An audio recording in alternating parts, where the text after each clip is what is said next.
Oh, wow, oh, wow, oh, wow. We now know those were the last words from Steve Jobs before he passed away. The life and legendary career of the Apple founder told in the new book, Steve Jobs, written by Walter Isaacson, who is the president and CEO of the Aspen Institute, and he is our guest this morning. Good morning to you, sir. Hey, Gretchen. How you doing? Thanks for having me on. Just fine. You spent so much time with Steve Jobs, did so many interviews. When you hear that those were his last words as he looked at members of his family, your reaction? Well, you know, Steve Jobs was somebody who was known for being a bit prickly, but with his family and with his top colleagues, they were all with him at the end because he inspired incredible, loyal, great inspiration. And that's a scene that Mona Simpson, his wonderful sister, wrote about the end when all four of his children, his wife, his sister, some of his close friends are with him. And it's a very loving tableau, and it makes you remember that for all of Steve Jobs' quirks, this guy inspired an enormous amount of love, affection, and loyalty among his top team at work and love within his family. But it also, Walter, in watching a lot of your interviews and reading a lot of the book, he talked about life after death. What do you think he was seeing? That's what really intrigues me as he looked past his family and responded like that.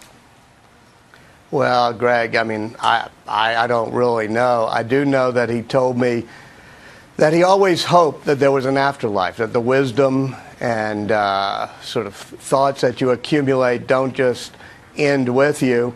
I think we all, when, you know, we're on a journey, realize that you're seeking things on the journey, and I have no idea what his final thoughts were, I'm sorry to tell you. Now, I know that you also informed him that he might not like all of what you wrote about him in the book. And one of the things that I found most tantalizing was his criticism outright for Bill Gates. Here's his quote. Bill is basically unimaginative and has never invented anything, which is why I think he's more comfortable now in philanthropy than technology. He just shamelessly ripped off other people's ideas.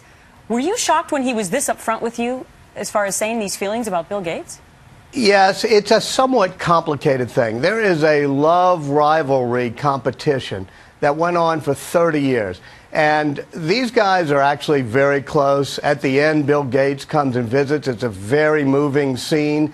And as you know, in business in particular, you can be competitors and you can also have a deep love and respect. I think Steve Jobs felt that Microsoft sort of, as he put it, ripped off the look and feel of the Macintosh. But after 30 years, this was not just a pure rivalry. There was a deep affection and respect both ways too, and I try to capture that in the last scene when the two of them are together. They're saying really wonderful things about each other, but they also have still that little bit of rivalry. It's the way life is. It's like Da Vinci and Michelangelo and their interaction in today. Let's talk about Steve Jobs and his interaction with the President Obama. It was his idea, I understand, to get 6 to 7 CEOs together to talk about how to be more business friendly. He thought the president needed that, but he couldn't get the meeting together. He got frustrated with Valerie Jarrett. Can you explain? Well, actually not. If you read the book, what happens is his cancer reoccurs. They put together a meeting and it gets larger, and he's like, okay, this is getting too large, and it's in Washington. Steve is a very private person, and so when that happened, I think, you know, late 2010 or whatever, and he got cancer and he was too sick to travel, he was a little bit private about it. He was a supporter of President Obama both in 2008 and was supporting him in 2012. Yeah, even though he was upset. In your book, you talk about the fact that he was upset with the way in which some of the decisions the president had made with business, and he thought that he should have more of an outreach to business. In fact, here's your quote. It says, Jobs said afterwards, the president's very smart, but he kept explaining to us reasons why things can't get done. It infuriates me.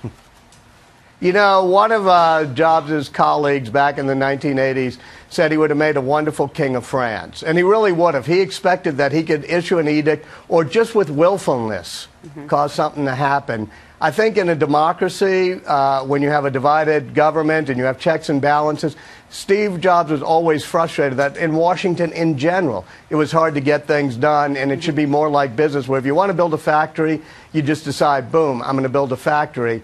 And that type of frustration, I think, increased over the years as government became harder to get things done. But, you know, being the CEO of a company you founded is a lot different, as you know, than being a politician in Washington, where there are checks and balances and it's a little harder to get things done. You can't just willfully decide, let's change policies and do it on your own. Well, he chose you to write the book, and it came out aptly right after his passing. Walter Isaacson, a fabulous job on the book. Very intriguing. Thank you. Thanks for being our guest. Hey,